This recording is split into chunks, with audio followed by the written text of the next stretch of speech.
మనమంతా ఎవరివి? మనమంతా ఎవరివి? మనమంతా ఎవరివి? చెప్పిన వాళ్ళు మాత్రమే, మిగతా వాళ్ళు ఏంటి? కారా? ఎవరివి?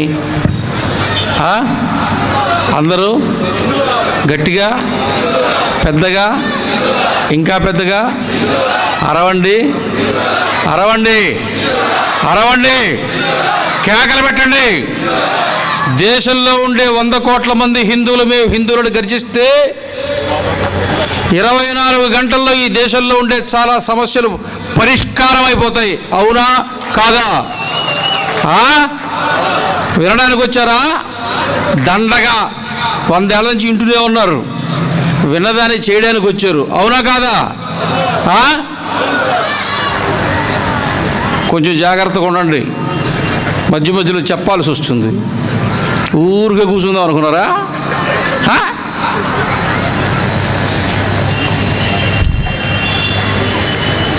ప్రపంచంలో చాలా మతాలు ఉండొచ్చు, ఉన్నాయి, వాళ్ళ పూజా పద్ధతులు వాళ్ళకు ఉండొచ్చు. కానీ భూమి మీద పుట్టిన తర్వాత ఊహ తెలుస్తూనే 7-8 సంవత్సరాల వయసు ఉన్నప్పుడే మొట్టమొదటి చేసే పని ఏమిటి అంటే, హిందువులు వీధిలో ఆటలాడుకుంటూ పాదాన్ని అలా ముందు పెట్టి ఆ పాదం మీద ఇసుక మట్టి అలా తడిమట్టి పోసి ఇలా ఇలా ఇలా తట్టి కాలు తీసేసి దాన్ని సరిచేసి దాని మీద పువ్వు ఒకటి పెట్టి ఇది దేవాలయం అని చెప్పి దండం పెడతారు. అవునా కాదా? అందరు చెప్పారా? ఎవరు చెప్పలేదు వాళ్ళు చేయొద్దండి. రేపు పొద్దున్న నుంచి వాళ్ళకి ఆధార్ కార్డు ఉండదు. చెప్పండి, అందరూ చెప్తారా చెప్పరా? ఏదో ఒకటి భయపెడితే కానీ చెప్పరా? భయపడతారా? ఈ భూమి మీద చరిత్రలో భయపడకుండా బతికిన వాడు ఎవడైనా ఉంటాడు, హిందూ ఒక్కడే. కొట్టడే, అది కూడా నేనే చెప్పాలా?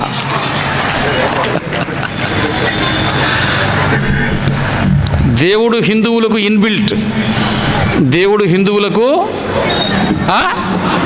ఇన్బిల్ట్, పుట్టుకతో లోపల ఉంటాడు. పుట్టుకతో లోపల దేవుడిని కలిగి జన్మించేవాడినే భూమి మీద హిందువు అంటారు. అవునా కాదా? అవునా కాదా? అవునా కాదా? ఇప్పుడు ఈ పాయింట్ గుర్తుపెట్టుకుంటారా? అట్లా ఒక్కొక్కటి గుర్తుపెట్టుకోవాలా. ఇంటికి పోయిన తర్వాత అందరికీ చెప్పాలా, మీ బంధువులకు, మీ మిత్రులకు, మీ పక్కింటి వాళ్ళకి. ముఖ్యంగా మీరు ఎప్పుడైనా ఊరికి పోతే, తిరుపతికి పోతే, నెల్లూరుకి పోతే, ఆ రోజు సీరియల్ చూడలేకపోతే మరుసటి రోజు ఫోన్ చేసి వదినా నిన్న ఏమైంది అని అడగతారే, అట్లా దీన్ని చెప్పాలా? చెప్పాలొద్దా? చెప్పాలొద్దా? అందుకొచ్చారు ఇక్కడికి. దేవుడు హిందువులకు ఇన్బిల్ట్, వేరే మతాల వాళ్ళకు దేవుడు అవుట్సోర్సింగ్. అర్థమైందా కాలేదా? ప్రార్థన అంతా ఒకటే, అందరికీ దేవుడు ఉన్నాడు, అందరికీ భక్తి ఉంది, దాంట్లో ఏం మార్పు లేదు. అది తప్పని నేను చెప్పట్లా. కాకపోతే నీకు ఇన్బిల్టు, వాడికి అవుట్సోర్సు, వాడేమో నిజాయితీగా ప్రార్థన చేస్తున్నాడు, నువ్వేమో పూజ చేయటంలే. అవునా కాదా? చేస్తున్నావా? ఒక ఆయన చేసినా మీరు చేస్తున్నారు, వీళ్ళు చేస్తున్నారా? ఇంట్లో మీ ఆయన చేస్తున్నాడా పూజ, నువ్వు చేస్తున్నావా? మీ ఆయన చేస్తున్నాడా? చేయడుగా. ఇంట్లో పూజ చేసేదెవరు? ఆడవాళ్ళే.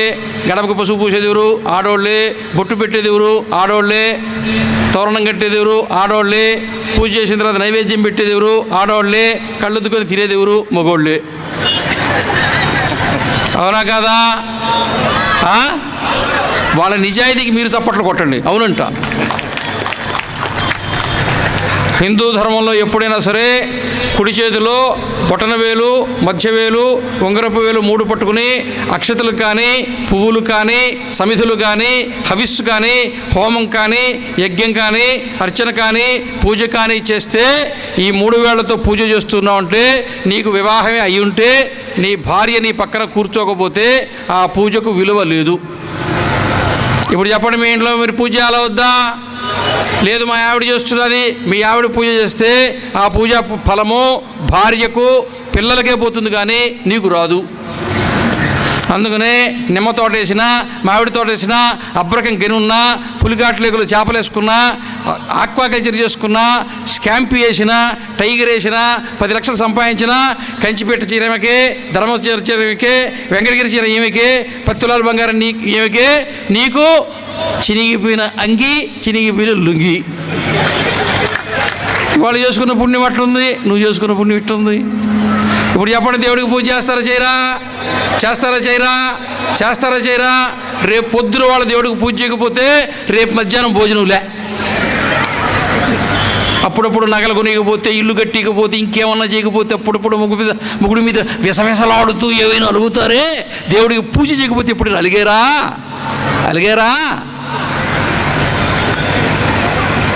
నేను ముందే చెప్పా, హిందువులకు దేవుడు ఇన్బిల్ట్. మన లోపల దేవుడు ఉన్నాడు. బల్బులో ఫిలమెంట్ లాగా ఉన్నాడు. ఎట్టున్నాడు? బల్బులో ఫిలమెంట్ లాగా. మరి బల్బు ఎప్పుడు వెలుగుతుంది? హోల్డర్లో పెడితే. ఎందుకని? దానికి కరెంట్ కావాలా. ఈ బల్బులో ఉండే దేవుడికి, ఫిలమెంట్కి బయట విద్యుత్తు, బయట ఉండే దేవుడికి అనుసంధానం చేయాలా. ఆ ప్లగ్ ఎక్కడుందో తెలుసా? దేవాలయంలో ఉండేటువంటి మూల విరాట్టులో ఉంది. అందుకనే ప్రతి హిందువు దేవాలయానికి వెళ్ళాలి. ఇది తీసుకోపోయి అక్కడ పెడితే దేవుడికి, నీలో ఉండేటువంటి దేవుడికి అది కలుస్తుంది, అనుసంధానం అవుతుంది. అదే మహాభారతంలో ఉంది ఒక ఘట్టం. ఇక 4 రోజుల్లో అవతార పరిసమాప్తం చేయబోతున్నాడు శ్రీకృష్ణుడు. హస్తినాపురం నుంచి పిలిపించాడు అర్జునుడిని. ఇద్దరు అలా వ్యాహ్యాలకి తోటలో తిరగడానికి పోయినాడు. సాయంత్రం 3వ రోజున అవతార పరిసమాప్తం చేసుకుని వైకుంఠానికి వెళ్ళిపోతున్నాను అర్జున. నేను వెళ్ళిపోగానే వెంటనే ద్వారకా నగరం సముద్రంలో మునిగిపోతుంది. కానీ మా వంశాన్ని ముందుకు తీసుకుని పోవాలంటే ఆడవాళ్లను, పిల్లలు సాకడానికి తల్లులు కావాలి. కాబట్టి తల్లులు, పిల్లలు వీళ్ళిద్దరిని రథాల్లో కూర్చోబెట్టుకుని హస్తినాపురానికి తీసుకుని పొమ్మని చెప్పి అర్జునుడికి చెప్తే ఆయన కాసేపు ఏడ్చి తర్వాత ద్వారకా నగరంలోకి వెళ్ళి ఈ మహిళల్ని, పిల్లల్ని, నగా నట్ర అంతా తీసుకొని హస్తినాపురానికి పోతున్నాడు. మొదటి రోజు ప్రయాణం బాగా సాగింది. 2వ రోజు ప్రయాణం బాగా సాగింది. 3వ రోజు మధ్యాహ్నం అవుతున్నది, ప్రయాణం సాగుతున్నది. దారి దోపిడీ దొంగలు వచ్చి అర్జునుడి మీద దాడి చేస్తే చేతిలో గాంధీవం పనిచేయలేదు. అర్జునుడు రథం మీద నుంచి కింద పడి స్పృహ కోల్పోయినాడు. నిన్నటిదాకా మహాభారత యుద్ధంలో రోజుకు 10,000 మందిని చంపినటువంటి అర్జునుడు 10 మంది దారి దోపిడీ దొంగలు వచ్చి చెత్త కొడితే కింద పడ్డాడు. కాసేపు స్పృహ వచ్చింది. స్పృహ వచ్చేటికి వెనక నుంచి వార్తాహరుడు గుర్రం మీద వచ్చాడు. రాజా, మన భగవంతుడు పరమాత్ముడు కృష్ణుడు ఇక లేడు, వెళ్ళిపోయినాడని చెప్పాడు. అర్జునుడికి అర్థమైంది. కృష్ణుడు పడ్డాడు, అర్జునుడు పడ్డాడు. అర్థమైందా? అర్జునుడు నరుడు, కృష్ణుడు నారాయణుడు. ఈ నరుడుకు నారాయణుడు తోడై ఉంటే, జతై ఉంటే, స్నేహితుడై ఉంటే, బంధువై ఉంటే, నెచ్చలై ఉంటే అర్జునుడు పరాక్రమవంతుడు, వీరుడు, శూరుడు. అర్జునుడు పరమేశ్వరుడిని మెప్పించి పాశుపతాస్త్రాన్ని తీసుకొచ్చుకోగలడు, పొందగలడు. కానీ కృష్ణుడే పక్కకు తప్పుకుంటే దారి దోపిడీ దొంగలను కూడా కొట్టలేడు. అవునా? కాబట్టి నీలో ఉండే దేవుడిని మీ ఊర్లో ఉండే వెంకటేశ్వర దేవాలయంతోనో, శివాలయంతోనో, రామాలయంతోనో, అయ్యప్ప స్వామి దేవాలయంతోనో, చెంగాలమ్మ దేవాలయంతోనో నిన్ను నీవు అనుసంధానం చేసుకుంటే తప్ప మానవ ప్రయత్నంగా నువ్వు చేసేది ఏది కూడా విజయవంతం కాదు, అయినా అది పరిపూర్ణం కాదు. ఇప్పుడు చెప్పండి, దేవాలయం పోవాలా వద్దా? దేవుడికి పూజ చేయాలా వద్దా? ఇంట్లో పూజ చేయాలా వద్దా? అసలు దేవతార్చన పూజ అనేది ఉండేదే హిందువుకి. ఇప్పుడే వారు చెప్పారు జనార్దన్ గారు, దీపం వెలిగించేది మనం, దీపాలు ఆరిపే బ్యాచ్ మనం కాదు, కొంపలు ఆరిపే బ్యాచ్ మంది కాదు. ఈ ప్రపంచంలో ఏ దేశం మీద దండయాత్ర చేయకుండా, ఏ జాతికి హాని చేయకుండా, ఏ మతం మీద దాడి చేయకుండా, మత మార్పిడి చేయకుండా వేలాది సంవత్సరాలు నిలబడి ఉన్నదంటే ఏకైకమైన జాతి హిందూ జాతి ఒక్కటే.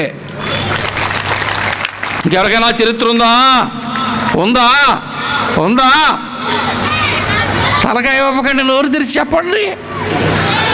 నోరు తెరిచి చెబితే బాగా ఆకలి అవుతుంది. ఆకలి అయితే బాగా భోంచేస్తాం. పైగా భోజనం కూడా ఏర్పాటు చేసి ఉన్నారు, అది కూడా మీరే పూర్తి చేసిపోవాలా. నేను చూడండి ఎంత గట్టిగా మాట్లాడుతున్నానో, నేను కూడా అందుకే మాట్లాడుతున్నా. మీరేమన్నా వేరే అనుకుంటారో లే, అందుకే. ఈ భూమి మీద దేవుడిని కన్నది హిందువు మాత్రమే. కనడం అంటే 2 అర్థములు. గర్భము ధరించి ప్రసవించటము కనడము, కంటితో నేరుగా దేవుడిని చూడడము కనడమే. అవునా కాదా?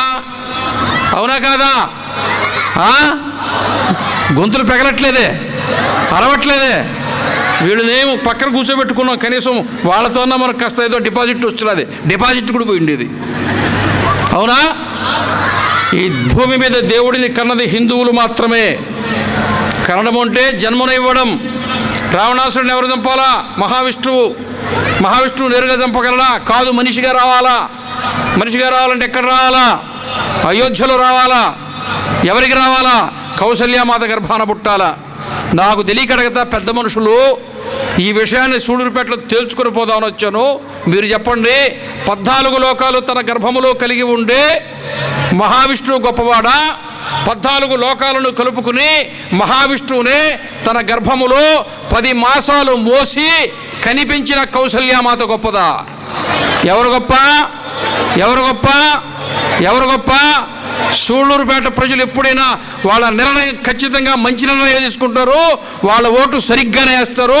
మీరందరూ ఓటు సరిగ్గా వేశారు, రావుడి పక్షాన్ని వేశారు. దీనికి చప్పట్లన్నా కొట్టండి, నవ్వనన్నా నవ్వండి. తొమ్మ చుట్టుకుంది ముద్దాలు ఉంటారేమా? నా భాష ఏమన్నా అర్థం కాలేదా? పిచ్చోడా, నేను కూడా నెల్లూరు రెండే. మీరు ఏమన్నా నా భాష అర్థం కాలేదు తప్పించుకుందాం అని అనుకుంటే చెప్పండి. శ్రీరాముడికి జన్మనిచ్చిన కౌసల్యామాత కూడా నీకులాగా నాకులాగా ఒక హిందువుగా పుట్టిందా లేదా? పుట్టిందా లేదా? 14 లోకాలను మోసే భగవంతుడికి కూడా జన్మనిచ్చేటువంటి యోగ్యత, పవిత్రత, సౌశీల్యత అటువంటి మాతృమూర్తులు ఎక్కడ ఉన్నారంటే హిందూ ధర్మంలో, హిందూ దేశంలో ఉన్నారు. ఇంకెక్కడైనా ఉన్నారా? ఉన్నారా? ఉన్నారా? ఉంటారా? ఉండగలరా? పుడతారా? భవిష్యత్తులో కూడా సాధ్యం కాదు. అవునా? దేవుడిని కంటితో చూచింది కూడా హిందువే. స్వామి వివేకానందుని కాళికామాతను చూచాడా లేదా? ఆయన చూశారు.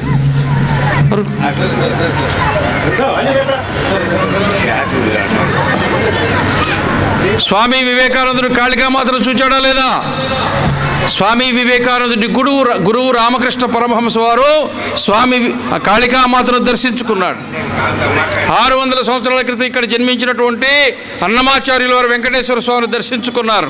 అదే 600 సంవత్సరాలకి సమాంతరంగా ఉత్తరప్రదేశ్ లక్నోలో జన్మించిన సంత్ రవిదాస్ జీవితాంతము చెప్పులు కుట్టుకుంటూ జీవిస్తూ మాదిక కులంలో జన్మించిన సంత్ రవిదాస్ సీతారాముల్ని సాక్షాత్కరింపజేసుకున్నారు.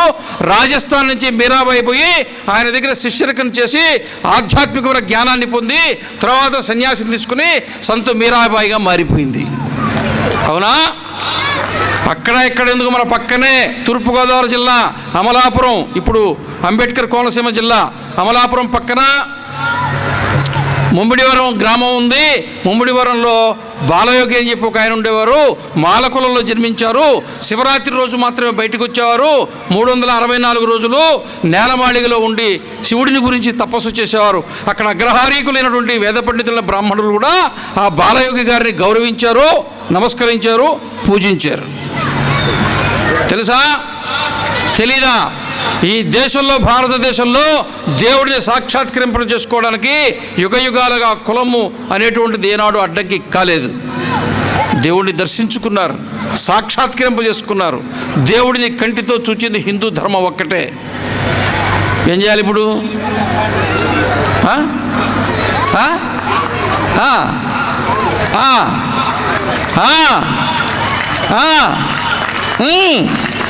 థౌజండ్ వాళ్ళ ఒత్తి అక్కడ ఉంటుంది, చివరికి రావాలంటే అక్కడ వెళ్ళి ఇక్కడ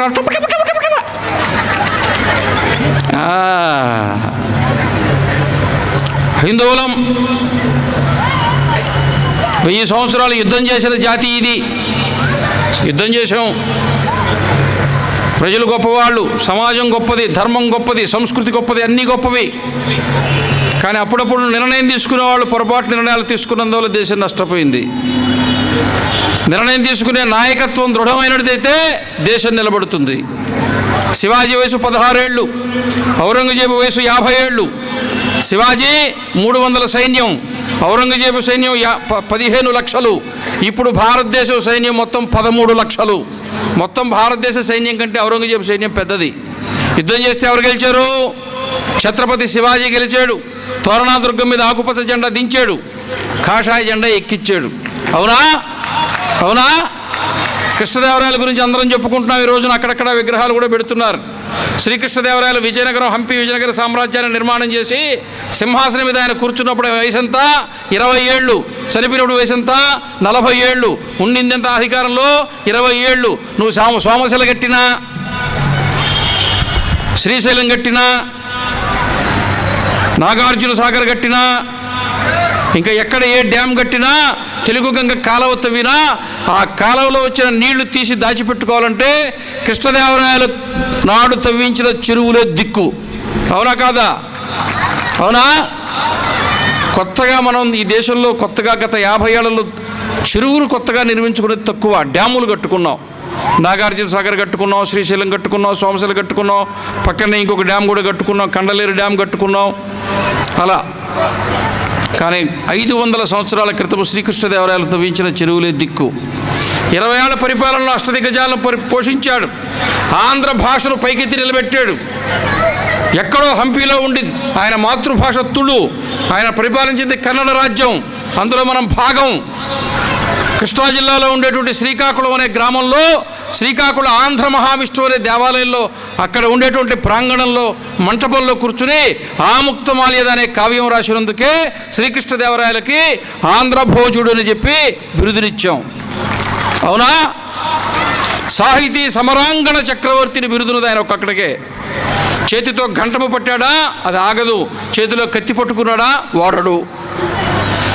కృష్ణదేవరాయల చేతిలో కత్తి పట్టి యుద్ధం చేయడం మొదలు పెడితే అది గెలిచాడు. ఒక ఉదయగిరి కోటను పట్టుకోవాలంటే బద్వేలకి ఉదయగిరికి మధ్యలో 6 మాసాలు డేరాలు వేసుకొని కూర్చున్నాడు. లోపలికి నీళ్లు పోకుండా చేశాడు, తిండి పోకుండా చేశాడు. లోపల తిండి లేక అలమటిస్తూ చివరికి యుద్ధం చేయకుండానే లొంగిపోయారు. అది కృష్ణదేవరాయలు అంటే. చదివారా? చరిత్ర చదివారా? చదివితే ఎట్టెందుకుంటారు? చదివితే జాగ్రత్తగా ఉండరా? జాగ్రత్తగా ఉండేవాళ్లే కదా. చరిత్ర తెలియకపోయా, శివాజీ తెలియకపోయా, రాణా ప్రతాప్ తెలియకపోయా, గురు గోవింద్ సింగ్ తెలియకపోయా, కృష్ణదేవరాయలు తెలియకపోయా, అల్లూరి సీతారామరాజు తెలియకపోయా, మనకు ఒకటే తెలుసా? ఎంత ఉంది, ఎంత వేసుకుందాం, ఎంత సంపాదించుకుందాం, ఫ్లాట్లు ఎక్కడా, ఒక్కడే కొనుక్కుడు కందాం, ఆస్తంతా వాడికే ఇద్దాం, వాడిని బెంగళూరు పంపిద్దాం, ఊర్లో ఇల్లు అమ్మేసుకుందాం, మనం వృద్ధాప్యాశ్రమంలో చేరిపోదాం. ఆదివారం నాడు అరటి పొలిచింది, శనివారం గెలిగాడుకున్నాం, పండు తినేసాం, అయిపోయింది. మొన్ననే జూలై 12వ తేదీ నుంచి తిరుపతి పక్కనే అక్కడ ఇది సినిమా షూటింగ్లో తీస్తూ ఉంటారు. ఏంది అదే? అడవి శివాలయం ఉంటుంది, తలకోన శివాలయం అంటే గుర్తుకు రాదని సినిమా షూటింగ్లు అని చెప్పా. ఇప్పుడు సినిమా షూటింగ్ కూడా గుర్తుకొచ్చేట్లేదు, టీవీ సీరియలే గుర్తుకొచ్చేట్టు.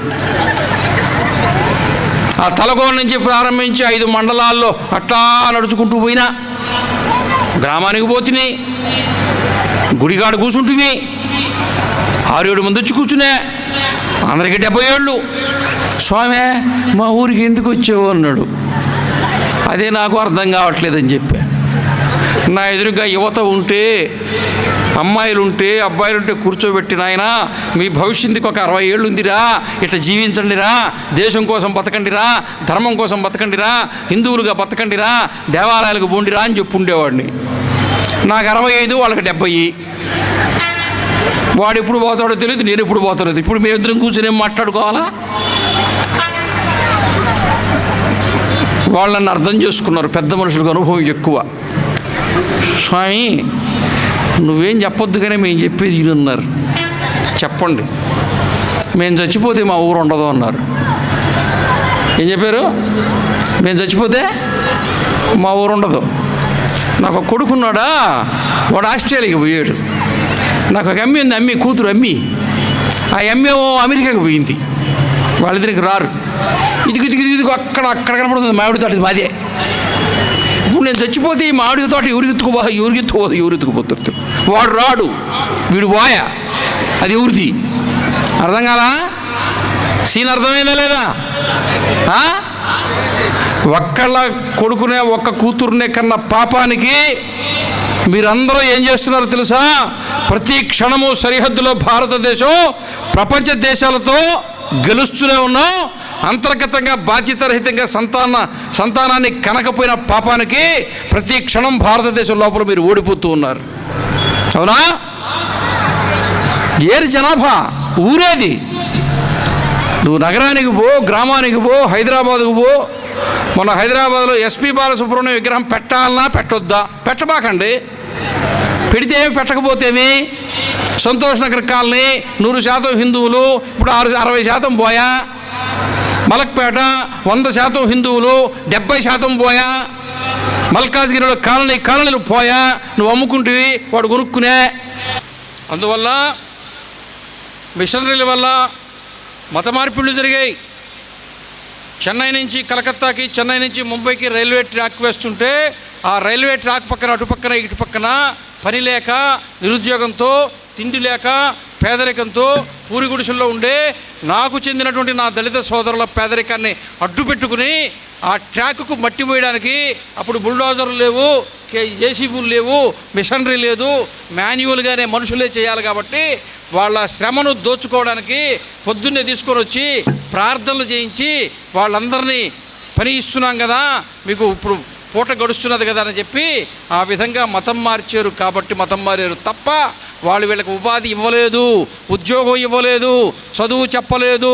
వాళ్ళ వల్ల మనం చదువుకోలేదు. నెల్లూరులో క్రిస్టియన్ మిషనరీస్ స్కూల్ పెడితే వెంకటగిరిరాజా విఆర్ కాలేజీ పెట్టాడు. గుంటూరులో క్రిస్టియన్ మిషనరీస్ కాలేజీ పెడితే హిందూ కళాశాల పెట్టారు. మచిలీపట్నంలో క్రిస్టియన్ కాలేజీ పెడితే హిందూ కళాశాల పెట్టారు. ఏలూరులో క్రిస్టియన్ కాలేజీ పెడితే హిందూ కళాశాల పెట్టారు. మనం ఆంధ్రులం. మనం కేవలం బ్రిటిష్ వాళ్ళని కాదు, డచ్ వాళ్ళని కాదు, మిగతా వాళ్ళు ఎవరున్నారో అందరినీ తరిమి కొట్టినటువంటి పరాక్రమవంతమైన జాతి ఆంధ్ర జాతి. కొట్టండి, చలన తగ్గుతుంది, కొట్టండి. ఆంధ్రులు అంటే ఎవరో తెలుసా? భగవంతుడిని మాటి మాటికి వైకుంఠం నుంచి అవతారం దాల్చి ఈ భూమి మీదకి రావాలని చెప్పి చూస్తే దేవుడికి ఇష్టంగా, దేవుడికి ప్రేమగా, దేవుడికి అనుగుణంగా అవతారం దాల్చడానికి కావలసిన సమాజం ఎక్కడుందో అది ఆంధ్రజాతి. ఆంధ్రులు మొదటి అవతారం ఏది? మత్స్యావతారం. మత్స్యావతారం దేవాలయం ఎక్కడుంది? నాగలాపురం ఎక్కడుంది? ఆంధ్రదేశం. రెండో అవతారం ఇది కూర్మావతారం. కూర్మావతారం ఎక్కడుంది? శ్రీకూర్మం ఎక్కడుంది? శ్రీకాకుళం జిల్లా ఎక్కడుంది? ఆంధ్రప్రదేశ్. మూడో అవతారం ఇది వరాహావతారం ఎక్కడుంది? తిరుమల ఎక్కడుంది? ఆంధ్రప్రదేశ్. నరసింహావతారం ఎక్కడుంది? కదిర్లో ఉంది. కదిర్ ఎక్కడుంది? ఆంధ్రప్రదేశ్. నరసింహావతారం తర్వాత వామనావతారం దేవాలయం ఎక్కడుందో తెలుసా? చెరుకూరు అనే దగ్గర ఉంది. చెరుకూరు ఎక్కడుందో తెలుసా? పరుచూరు మండలంలో ఉంది. పరుచూరు మండలం ఎక్కడో తెలుసా? బాపట్ల జిల్లాలో ఉంది. తెలుసా? తెలీదా? ఇప్పుడు తెలిసిలే రేపోటి. వామనావతారం తర్వాత పరశురామావతారం. దశావతారాల్లో పరశురామావతారము చిరంజీవి. ఆయనకి మరణం లేదు, ఇప్పుడు ఉన్నాడు ఆయన. ఎక్కడున్నాడో తెలుసా? మహేంద్రతనయ పర్వతం ఎక్కడో తెలుసా? శ్రీకాకుళం విజయనగరం జిల్లాలో ఆంధ్రప్రదేశ్ ఇటుపక్క ఉంటే పర్వతం ఉంటుంది, అటుపక్క ఒరిస్సా ఉంటుంది. పరశురాముడు ఎక్కడున్నాడు అంటే మహేంద్రతనయ పర్వతం ఆంధ్రప్రదేశ్లో ఉంది. పరశురాముడు తర్వాత రాముడు, బలరాముడు, శ్రీకృష్ణుడు వీళ్ళు ముగ్గురు ఉత్తరప్రదేశ్కి వెళ్ళిపోయారా? తర్వాత ఎవరు వచ్చారు? అఖిలాండ కోటి బ్రహ్మాండ నాయకుడు, కలియుగ ప్రత్యక్ష దైవము వెంకటేశ్వర స్వామి వారు తిరుమలలో ఉన్నారు. అవునా? మరి 7 అవతారాలు ఆంధ్రప్రదేశ్లో పుడితే ఆంధ్రప్రదేశ్ ప్రజలు అయోధ్యలాగా, అయోధ్యలో ఎటువంటి ప్రజలు ఉండారో అటువంటి ప్రజలైతేనే కదా దేవుడు వచ్చాడు. మన ధర్మాత్ములైతే కదా వచ్చారు, మన నిజాయితీ పరులైతే కదా వచ్చారు, మన ధర్మాన్ని ఆచరిస్తాం కదా అందుకోసం వచ్చారు. మన సంస్కృతి నాగరికత ఉంది కాబట్టి కదా వచ్చారు. దేవుడికి ఇష్టమైన పద్ధతిలో జీవిస్తాం కాబట్టి కదా వచ్చారు. టీవీ ఛానల్ పెడితే చాలు ఆంధ్ర వాళ్ళని తిట్టేవాళ్ళే. ఒక పిచ్చోడా 7 సార్లు దేవుడు వచ్చాడరా. మాతో విడిపోయినా నువ్వు ముఖ్యమంత్రి అని తిరిగి వెంకటేశ్వర స్వామి ఇక్కడికి రా, లేట్ ఇక్కడికి రా. అవునా అవునా కదా? ఏమి బెల్లం కొట్టిన రాయిలాగా ఉంటారు అందరూ. 7 అవతారాలు ఇక్కడ ఆంధ్రప్రదేశ్లో నిలిచారు కాబట్టే మా పక్కనే ఎమ్మెల్యే గారు ఉన్నారు, కూటమి ప్రభుత్వము. ఇప్పుడు నన్ను కూడా కూటమి అనుకుంటున్నారు. ఏమైనా ఒక మీటింగ్లో చెప్పా, 3 పిల్లల్ని కనండి, 3 పిల్లల్ని కనండి. చంద్రబాబు నాయుడు గారు చెప్తున్నారయ్యా, చంద్రబాబు నాయుడు గారు చెప్పిన మాటని అందరూ వినండి అని చెప్పా. నువ్వు కూడా కూటమిలో భాగమా అన్నారు. నేను కూటమిలో భాగం అవుతా, కానీ కాలకోశ విషయంలో కాలకోట విషయంలో అయితే భాగాన్ని కారయ్యా అంటే పోండి అన్నారు. పిల్లలు కనొద్దా? జనాభాను పెంచొద్దా? లేదా ఎకరాలు ఏమవుతాయి, మామిడి తోటలు ఏమవుతాయి, జామ తోటలు ఏమవుతాయి, పుతులే. గతంలో ఎవరైనా గ్రామంలో లక్షాధికారి అంటే 10 తరాల దాకా లక్షాధికారిగా ఉండేవాడు. ఒక ఇల్లు కడితే 15 తరాలు 20 తరాలు ఒక ఇంట్లో ఉండేవాడు. అవునా? ఈరోజు ఒక ఇల్లు కడితే వాడే ఇక తరాలే. తరతరాలు ఇల్లు ఉండాలా, సుఖంతో సౌభాగ్యంతో ఉండాలని మన వంశం వర్తిల్లాలని పిల్లల్ని కనాలి. వంశం ఉందా మనకి? ఉందా? ఆయన వంశం నిలబడే కదా వివాహం అట్టి వైవాహిక శ్రేణి ఎన్నడో కలిగన్ హరిశ్చంద్రుడు చెప్పాడు, కృతయుగంలో చెప్పాడు. ఈరోజు మీరు కొత్తగా ఇక్కడ సూళ్ళూరుపేట ఇప్పుడే పుట్టుకొచ్చారా? మీ తాత ముత్తాతలు కలియుగంలో ఉన్నారు, ద్వాపరయుగంలో ఉన్నారు, త్రేతాయుగంలో ఉన్నారు, కృతయుగంలో ఉన్నారు, అప్పటి నుంచి ఉన్నాం. అందుకనే మన ప్రవర, మన గోత్రము ఋషులతో ఉంటుంది. ఋషులు ఎప్పటి వాళ్ళు? కృతయుగం కంటే ముందు వాళ్ళు. అప్పటి నుంచి ఉన్నాం మనం. ఇప్పుడు కొత్తగా వచ్చామనుకుంటున్నారా? రాముడితోటి అయోధ్యతో పాటు లంక దాకా ఉండింది మనమే. శ్రీకృష్ణుడితో బృందావనంలో కోలాటం ఆడుకుంది మనమే. వీళ్ళే అనుకుంటున్నారా? వాళ్ళు నేర్చుకున్నారులే, మనం కూడా ఆడాం. అలా ఆ వంశము అనే దాన్ని వృద్ధి చేసుకోవాలా. అమెరికాలో 40 ఏళ్ల క్రితము ప్రపంచ మానవ జాతిలో అత్యంత ప్రాచీనమైన XY క్రోమోజోములు ఎక్కడ ఉన్నాయని పరిశోధన చేస్తే భారతదేశంలో ఉన్నాయి. భారతదేశంలో ఎక్కడున్నాయి? హిందువుల్లో ఉన్నాయి. హిందువుల్లో ఎక్కడున్నాయి? కులంలో ఉన్నాయి. కులంలో ఎక్కడున్నాయి? గోత్రంలో ఉన్నాయి. గోత్రాలు ఎందుకున్నాయి? సగోత్రికులు వివాహం చేసుకోరు. నీ వివాహ వ్యవస్థ అంతా శాశ్వతమైన, స్థిరమైన, సశాస్త్రీయమైనటువంటి జీవన విధానం ఇది. అవునా? పొద్దున పెళ్ళి, సాయంత్రం పంచాయతీ. మాకు ఇచ్చేస్తే మా దారిని మేము పోతాం. నీవు వివాహం వేద మంత్రాలతో చేసుకుంటావు, వీడియో షూటింగ్తో చేసుకోవు. వీడియో షూటింగ్తో చేసుకుంటే ప్రీ వెడ్డింగ్ అని చెప్పి షూటింగ్ చేస్తున్నారు. నిజంగా చెప్తున్నా, వీడియో వాళ్ళు తల తెలివిగల్లోళ్ళు. మీ కర్మెట్టగలుతుందో, మీ బతికెట్టవుతుందో వాడే చెప్పగలడు. పెళ్లికి ముందే ఊరవతల కొండల వెనక్కి తీసుకొని పోయి గుంట తవ్వి బురద కలిపి పెళ్లి కొడుకుని పెళ్లి కూతురు దాంట్లో వేసి బాగా ముంచి పందుల్లాగా చేస్తాడు. పెళ్ళైన తర్వాత సంసారం చేసుకున్నారా, సుఖంగా ఉంటారు. చెడగొట్టుకున్నారా, మీ బతుకు పంది బతుకే. దీన్ని అర్థం చేయగలిగించిన వేదాంతి నాకు ఒక వీడియోగ్రాఫర్లో కనపడుతున్నాడు. కానీ నువ్వు పెళ్లి చేసుకునేది మాత్రం వేదమంత్రాలతో. వేదము వివాహం చేసుకోవడం చెప్పింది తప్ప విడిపోవడం చెప్పలా.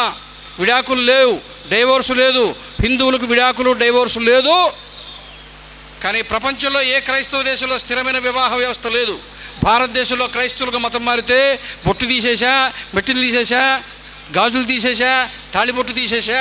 కానీ అమెరికాలో లాగా మొగుళ్ళు వదిలేరు, పెళ్ళాన్ని వదిలేరు, 5-6 పెళ్ళిళ్ళు అసలు చేసుకోరు. నిజమా కాదా? నిజమా కాదా? ఈ దేశంలో మొగుళ్ళు వదిలేస్తే, పెళ్ళాన్ని వదిలేస్తే విలువ ఉండదు. ఉంటుందా? ఉంటుందా? అందుకొని ఒళ్ళు దగ్గర పెట్టుకుని సంసారాలు నిలబెట్టుకోవాలి. అర్థమైందా? అందువల్ల కుటుంబాన్ని నిలబెట్టుకోవాలా. కుటుంబం ద్వారా సంతానము, సంతానము ద్వారా వంశము అని చెప్పి పురాణాలు, శాస్త్రాలు చెప్పాయి. కాబట్టి చాలా పొద్దుపోయింది. ఇంత చలిలో కూడా శ్రద్ధగా కూర్చున్నారు. వచ్చిన వాళ్ళు కూర్చొని విన్నారు, రాని వాళ్ళు ఇళ్లలో కూర్చొని విన్నారు. మొత్తం మీద అందరూ విన్నారు. వెనక అన్నదానం ప్రారంభమవుతున్నది. అందరూ మనం హిందువులు కలిసి ఉండాలా. కలిసి ఉండకపోతే ఇబ్బంది పడతాం. హిందూ సమాజానికి చాలా ఇబ్బందులు వస్తున్నాయి.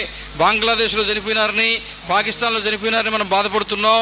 మన దేశంలో కూడా సంవత్సరానికి కనీసం 2-3 వేల మందిని అక్కడొకరిని గీచితే చచ్చిపోయే వాళ్ళ సంఖ్య 2-3 వేలు భారతదేశంలో.